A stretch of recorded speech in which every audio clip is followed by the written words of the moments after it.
खबर महाराजगंज से है। एसएसबी और पुलिस ने यहां छापेमारी की। गुप्त सूचना के आधार पर घर पर छापेमारी की गई, जहां से आपको बता दें 478 ग्राम हेरोइन बरामद की गई और बाजार में हेरोइन की कीमत 4 करोड़ रुपए बताई जा रही है। पुलिस ने एक महिला समेत इस गैंग के 3 लोगों को गिरफ्तार किया है। कैलाश नगर गांव की यह पूरी घटना, लेकिन उससे बड़ी बात यह कि 4 करोड़ रुपयों की महज कुछ ग्राम ये हेरोइन सप्लाई कहां होनी थी,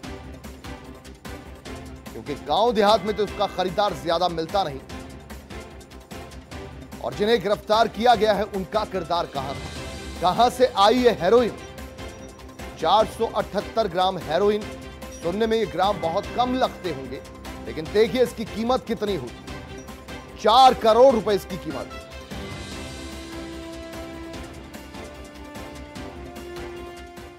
एसएसबी के अधिकारियों और के सहयोग से एक दबिश दी गई सूचना पर, और इसमें 3 अभियुक्त गिरफ्तार किए गए हैं। दिनेश लोध, दीपक लोध और चिंकी। ये इनका भी कुछ का पूर्व का भी आपराधिक इतिहास है। इनके पास से 478 ग्राम 478 ग्राम जो है हेरोइन बरामद की गई है। ये बहुत बड़ी रिकवरी है और अंतर्राष्ट्रीय बाजार में जो इसकी कीमत बताई गई है वो 4 करोड़ से ऊपर की बताई गई है। और इसमें और इनसे पूछताछ चल रही है, इनके स्रोत कहां से ये लाते हैं, इस बारे में और हम लोग पूछताछ कर रहे हैं और जानकारी कर रहे हैं। तो गुप्त सूचना के आधार पर एसएसबी ने और पुलिस ने जो कार्रवाई की, उसके हाथ एक बड़ी कामयाबी लगी।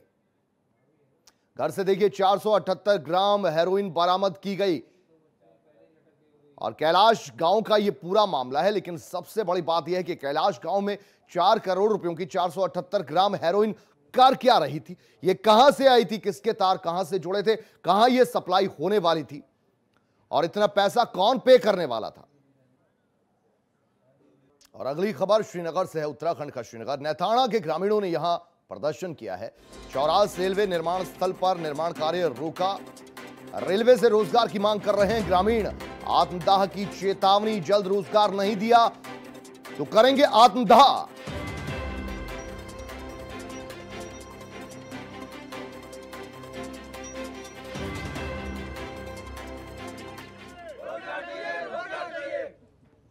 लगाओ।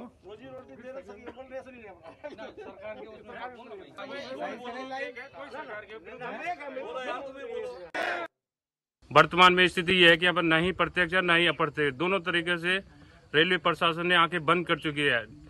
भारत सरकार, उत्तराखंड सरकार, रेलवे प्रशासन बिल्कुल ही यहाँ पर जितने भी भूमिधर है सबकी भूमियां जल चुकी है। यहाँ पर आप देखिए सब भूमियां यहाँ पर हम लोगों की जमीनें जा चुकी, लेकिन रोजगार नहीं मिला। आज आप देख सकते हैं हम अपनी गाड़ियों को लेकर आए, कल हम अपने परिवार के साथ यहाँ पर हम अपना सामूहिक यहाँ पर वो करेंगे आत्मदाह। आगे बढ़ेंगे, खबर कौशाम्बी से है। यहां गंगा में नहाने के दौरान 6 लड़कियां डूब गईं, जिनमें से 3 लड़कियों की मौत भी हो गई। 3 लड़कियों को हालांकि सुरक्षित बाहर निकाल लिया गया। गोताखोरों ने कड़ी मशक्कत के बाद लड़कियों को बाहर निकाला। पुलिस अधिकारी मौके पर मौजूद हैं। पूरा मुफ्ती थाना क्षेत्र के कोरई घाट का यह मामला है। कुल मिलाकर 6 लड़कियां नदी में नहाने गई थी, लेकिन नदी की आगोश में आकर 3 ने अपनी जान गंवा दी। हालांकि यह खबर जो है आग की तरह फैली। गोताखोरों की मदद से फिर राहत बचाव का कार्य शुरू किया गया। सफलता भी हासिल हुई। गोताखोरों को 3 बच्चियों को बाहर निकाला गया, लेकिन 3 लड़कियों की जान नहीं बचाई जा सकी। दुखद यह दर्दनाक खबर आई।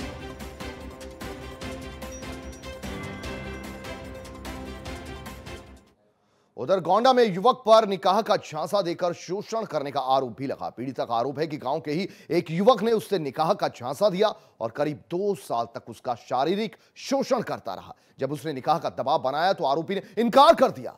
इसके बाद परिजनों ने उसका निकाह दूसरी जगह कर दिया। जब वो ससुराल से वापस मायके लौटी तो एक बार फिर आरोपी ने निकाह का झांसा दिया और उसको फिर से अपनी हवस का शिकार बनाया। मामले की जानकारी जब युवती के ससुराल वालों को हुई तो उन्होंने पीड़िता को अपने साथ ले जाने से मना कर दिया। वहीं पीड़िता का आरोप है कि आरोपी ने उसको पूरी तरह से बर्बाद कर दिया, जिसकी शिकायत अब पुलिस तक पहुंची है। फिलहाल मामले में पुलिस ने कार्रवाई शुरू कर दी है।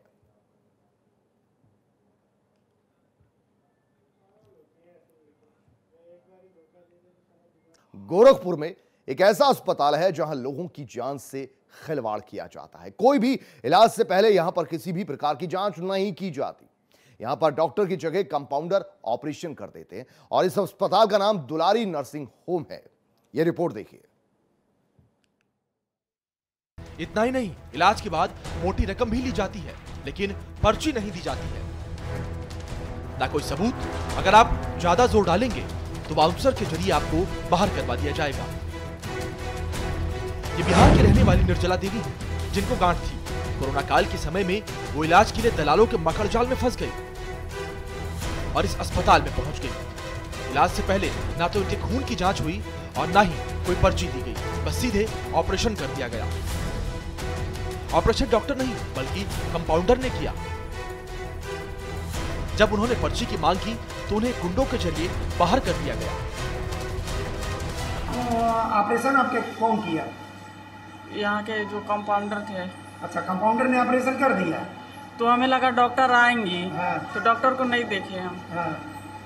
तो पर्ची वर्ची आपका बना था? नहीं। ब्लड जांच वगैरह हुआ था? कुछ भी नहीं। हाँ? कुछ भी नहीं। बगैर ब्लड जांच, बगैर कोई ट्रीटमेंट का ही ऑपरेशन हो गया? हाँ। कहाँ से आप लोग आए हैं? बिहार से। बहरहाल अब सवाल ये उठता है कि ऐसे अस्पतालों में लगाम कब लगेगी? क्या चंद पैसों के आगे इंसान की जिंदगी इतनी सस्ती हो गई है कि कोई भी खिलवाड़ कर सकता है? Bureau report, R9 TV, Uttar Pradesh, Uttarakhand. उधर बाराबंकी से होकर गुजरने वाली सरयू नदी अब तक पूरे उफान पर थी और गांव के किनारे बसे सैकड़ों गांव को वो अपनी जद में ले रही थी। लेकिन अब जल स्तर कम होने लगा है। बावजूद इसके पीड़ितों की मुश्किलें कम होने का नाम नहीं ले रही हैं। अब कटान शुरू होने से उनके घर नदी में एक एक कर समाते जा रहे हैं, जिससे परेशानियां और ज्यादा बढ़ गई हैं। नदी में घरों को समाते देखकर लोगों ने अपना घर खुद ही तोड़ना शुरू कर दिया है। वहीं गांव वालों के कई एकड़ फसल की बर्बादी भी देखने को मिली। उन्होंने सरकार से मांग की है कि उन्हें सुरक्षित पनाहगाह दी जाए, जिससे कि वो अपने घर बनाकर सुकून से रह सके।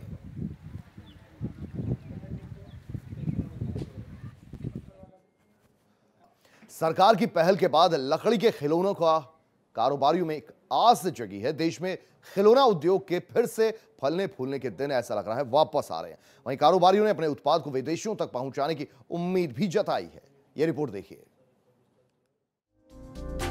पहले लकड़ी का खिलौना खेलकर बच्चे बड़े होते रहे हैं और ये ऐसे होते थे कि बच्चों को खेलने के साथ उनके स्वास्थ्य पर भी अच्छा खासा असर पड़ता था। कुछ लकड़ी के खिलौने ऐसे बनते थे जो ऑक्यूपेशनल एक्सरसाइज की तरह होते थे। लेकिन जब चाइनीज खिलौने आने लगे तो लकड़ी के खिलौने की मांग कम हो गई। लोग चाइनीज की ओर बढ़ने लगे। लेकिन पीएम मोदी ने पहल करते हुए खुद स्वदेशी खिलौने में रुचि दिखाई और एक भारत श्रेष्ठ भारत के तहत खिलौनों के जरिए भारतीय संस्कृति और संस्कारों को बढ़ावा देने की बात कही, जिसके बाद लकड़ी का खिलौना बनाने वाले कारोबारियों में आस जगी और देश में फिर से खिलौना उद्योग के फलने फूलने के दिन आते दिख रहे हैं। जहां कारोबारियों में आस जगी, वहीं व्यापारियों ने टैक्स कम करने के साथ ही सहूलियत दिए जाने की मांग की है, जिससे वो अपने उत्पाद को विदेशों तक पहुंचा सके। पहले अच्छा था, लेकिन अब जो है जब से चाइना आ चुका है, माल का बहुत शॉर्टेज हो रहा है, माल बिक नहीं रख पा रहा है। अगर चाइना बंद हो जा रहा है माल, तो हो सकता है हम लोग प्रगति पर हों और अच्छी विकास हो खिलौने का। पहले तो ये काम सही ढंग से चल रहा था।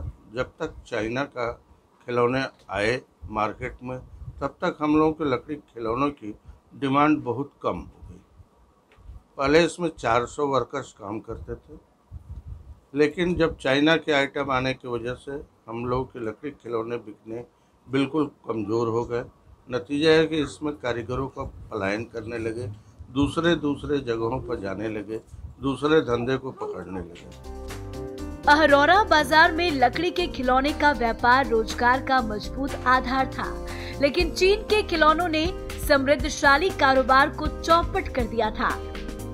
बाजार से चीनी खिलौनों के गायब होने पर अब बनारसी लकड़ी के खिलौने की मांग देश सहित विदेशों में भी बढ़ेगी। देश की आर्थिक स्थिति पर भी इसका असर पड़ेगा।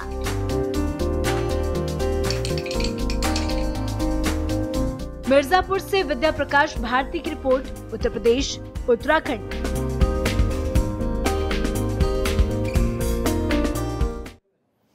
उधर सिद्धार्थनगर के बसडीलिया गांव में गरीब परिवारों को पीएम आवास योजना के तहत मिलने वाले आवास ग्राम प्रधान और प्रशासन की लापरवाही के चलते नहीं मिल पाए। गांव वालों का आरोप है कि प्रधान ने आवास देने के नाम पर पैसे तो लिए, आवास नहीं दिए। सिद्धार्थनगर जिले में गरीब परिवार आवास को लेकर दर ठोकर खाने को मजबूर है। आवास देने के नाम पर गरीबों से ग्राम प्रधान ने 5,000 रुपए भी लिए हैं, लेकिन पैसे लेने के बाद भी इन गरीबों को अभी तक आवास नहीं मिला है। टूटे फूटे घर में पन्नी तान कर रह रहा ये गरीब परिवार सिद्धार्थनगर जिले के बसडीलिया गांव का रहने वाला है।